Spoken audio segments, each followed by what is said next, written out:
Hey everyone, Nick Yuskevich back with Daily Fantasy Winners. It is the first edition of 2018 Tee to Green, and I don't know about you guys, but I am ready to talk some PGA DFS golf. It is freezing outside, and I'm glad football's over, and I'm glad we get to look at some warmer climates right now. And looking at the Pacific Ocean and the Maui, or the island of Maui, it sounds pretty good right now with the Sentry Tournament of Champions coming up here this week, kicking off on Thursday to start 2018 portion of the schedule.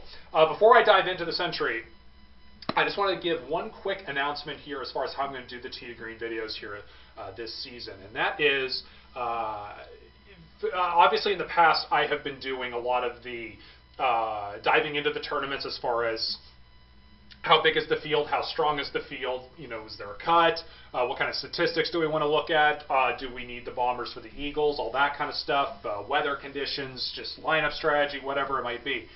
I'm actually going to bypass all of that this year and get straight into talking about the top golfers. The reason why I'm going to do that is because these tournaments are played at the same courses every single year, with the exception of the major championships. Well, not the Masters, but the U.S. Open Championship and the PGA Championship.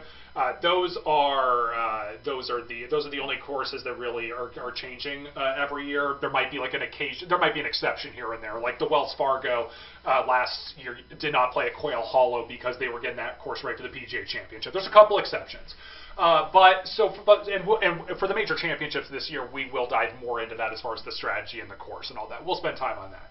But as far as these, normal weeks, PGA Tour tournaments, I'm just going to get right into the top golfers. I will mention if there is a course change. I'll mention if there's a big thing weather-wise or something with DraftKings or FanDuel that's different that needs to be brought to people's attention. I'll do that. But for the most part, we're just going to get into the top golfers. And when I mean the top golfers, I'm talking about the most expensive players. So for this week, if we're going in order by DraftKings, we're talking about Justin Thomas, Jordan Spieth, Ricky Fowler, and Dustin Johnson. We'll maybe dive into Hideki, Rahm, and Koepka a little bit there as well. But for the most part, I'm just going to be talking about the top golfers, just kind of saying who do I like the most of them. Are there any real red flags with any of them each week, and just kind of just diving into those guys specifically. As far as the mid-tier price players and the lower price players, I will put those in on the forum as far as maybe some red flags there, some guys I might particularly like, just any thoughts or answering some questions you guys have. And I'll do that on the forum. I'm going to try and do that much better on Twitter as well. Thank God football's over. I was ready for it to be over, and I'm sure I'll regret saying that, again, once we get to the summer and we're waiting for football season to start again. But at the same time, I'm really pumped for golf, and so I'll be spending a lot more time on that here coming up over the next several months. So anyways, so we're done with that, and let's talk about the Sentry and some of these top golfers. So the one cool thing, actually, I will mention as a background, actually, before I get into the top golfers here, is we have 34 players here in the Sentry. It's obviously a limited field with no cut and everything. But the one thing that is a little bit different about this field is it's probably the strongest I've actually ever seen at the SBS, or at least in the last several years. Maybe not ever, I shouldn't say that. But, we don't have Sergio, we don't have Stenson, and we don't have Justin Rose. And that's not anything new because, just because they're European players and they're playing on the European tour, which is going on right now, obviously over on the European side in January, and so that's their time of year where they usually go over there and play. And so that's not anything new. That's usually every year we miss a few golfers on the European side. But as far as all the other winners on the PGA Tour this year, they were all pretty darn good players. We're going to have a couple exceptions to this that are, obviously more like, we're like 150th in strokes gained total. There's going to be a couple exceptions, and it's not too hard to find out who they are if you just look at the bottom of the list here for the most part.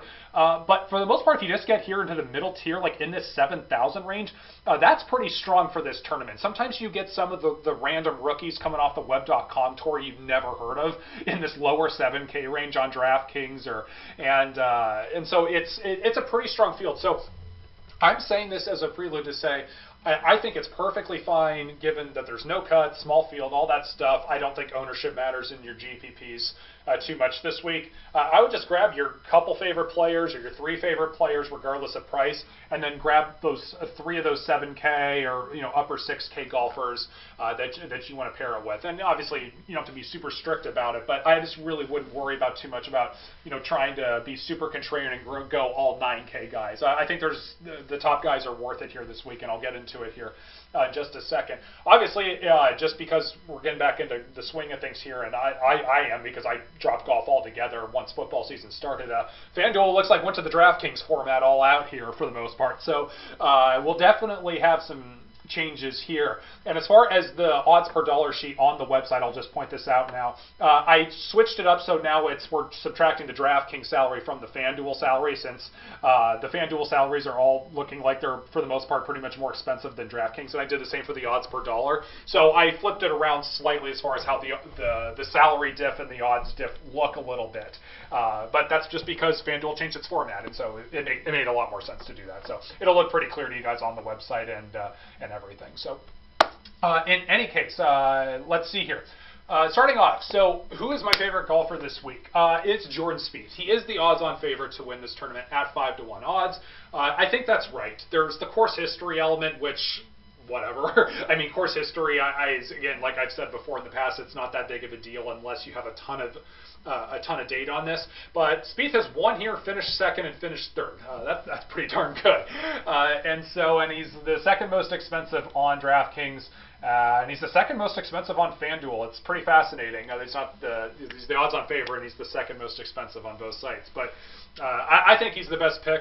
A lot of the times here, really, what this comes down to at Kapalua is just who's putting the best. Just because this is some people think it's a bomber's paradise, but the truth of the matter is, Zach Johnson's won here, Steve Striker's won here, Luke Donald's won here. We've seen a lot of short hitters win here and play very well. And just because even though the fairways are super wide, the difference is that the course actually doesn't play that long at all. So the bombers actually don't have like this huge edge where they're like the short hitters are hitting 4 irons into the green while the bombers are hitting wedge and 9 iron. That's not happening here. So it's not really an advantage for bombers here. So not that Spieth's a short hitter, but he's not one of the bombers, obviously. And so Spieth, he's obviously one of the best putters, if not the best putter on tour. Stroke gain putting is the most consistent there is on tour right now. And so we'll give it to Spieth here as far as my favorite golfer. As far as my second favorite, as far as DraftKings goes, it's definitely Dustin Johnson. 10,300. He'll be owned a lot on DraftKings, and people are going to see Dustin Johnson as the 4th most expensive and just say, "Are you freaking kidding me?" And they're going to play him, obviously.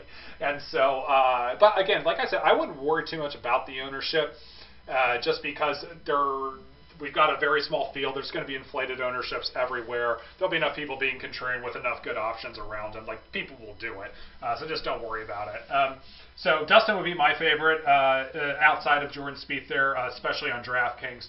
On FanDuel, I still think Dustin is. I have no problem paying 12.5 just because I'd rather have Dustin straight up than Ricky and Justin, and they're pretty much at the same price at 12.2 and 12,000. So. If you're building, whether it's cash or GPP, it's Dustin and Spieth for me.